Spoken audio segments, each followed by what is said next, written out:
That's an alien! My god!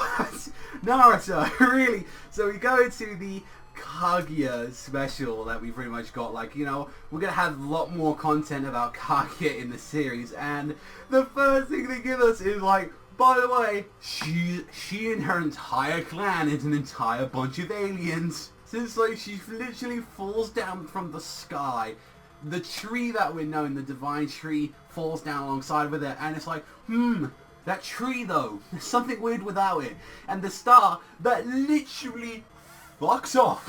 So you're thinking, like, the entire time we found out, like, all this time it's like, you know, oh, she was always like revered as like a divine being, and I guess that kind of makes sense, but it's like, no, she's just literally from an alien clan. So I feel like what this spells out, especially for like the Naruto series from now on, especially moving on to like Boruto, I genuinely think we're going to upgrade it to like aliens. It's like we're gonna have ninjas in space. Whoa!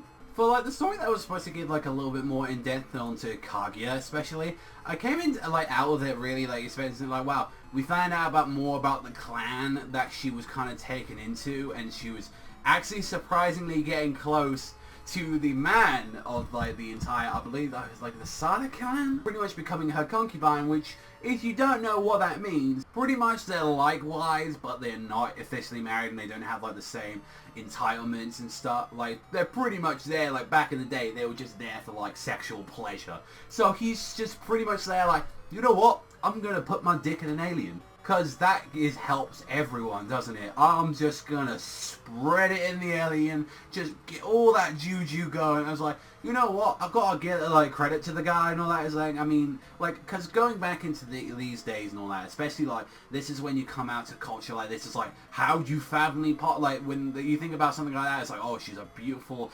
maiden. It's like, you know, like she's got magic powers. Like that's the way. Like that's the way how you can really work around it. They didn't actually think I'm putting my dick in something like alien. It's like, no, she's just like this entitlement being and all that. It's just like, you know, the land is so and all that, you know, there's like, you know, in the land of Ka we can do this stuff and we can actually, you know, have a great time. It's like the whole like clan from what we like saw at like the start of it, it was actually kind of just like like it wasn't anything too special from the start of it. It was just like two clans are fighting each other. This is way back in the day, you know, no ninjutsus, none of that, no chakras. They just fight with spears and arrows.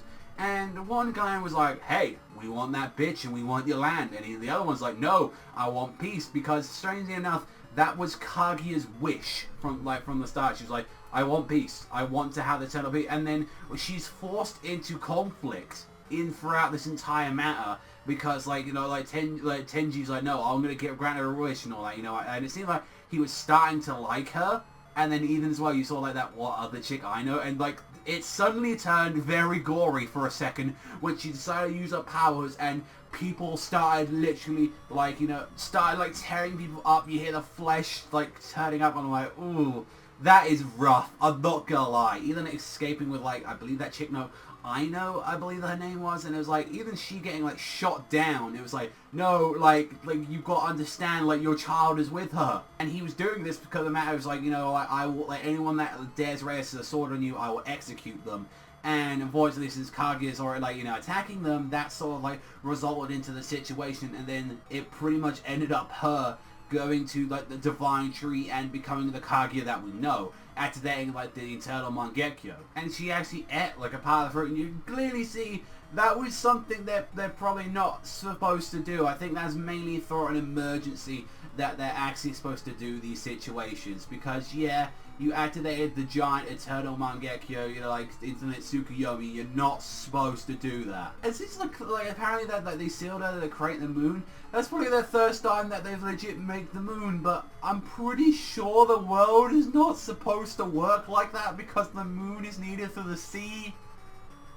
I mean, in anime, it makes no sense anyway. It's her using the trees and like pretty much sorting everything out at the end. I mean, the episode ends with her like taking control of the entire world using the infinite Tsukuyomi, and she's like, I'm going to control this world with my kids. This is the only way to attain true peace.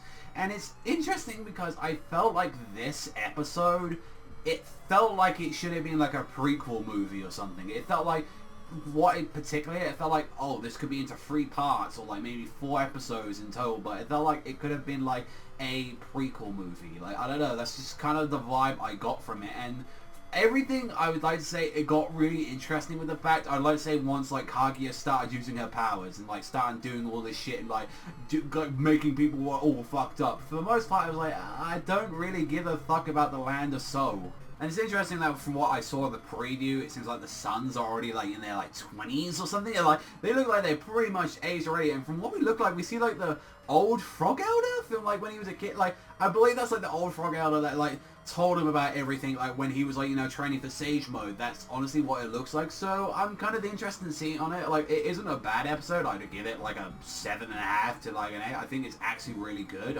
But it's like, I will say the first half was kind of lackluster, and even still, this doesn't give us too much on Kaguya apart from she kind of came from space, which is fucking dumb. I've still got to say, like, you know, you've given, like, our entire antagonist, like, she's an alien. For the moment. Like, she's just a legit alien. And that's pretty much set up stuff to, like, hey, if they ever do anything with Boruto, well, there you go. That's a situation that we're dealt into now, that we're going to do something like this. I mean, I'm looking forward to seeing a little bit more about Hagoromo and Hamura. We're going to honestly check, but that's weird. So, you know, like, everything that's happened since then has pretty much because of that. So, I'm looking forward to it, but what a weird way to start the Kaguya filler. Like, I'm kind of curious to see how long this is going to last on. Obviously, that the fact that they're already now, like, they're already in their 20s. Like, they're already probably, like, old now. So that's interesting that that happened like that. Unless, like, the way that their bodies work, they just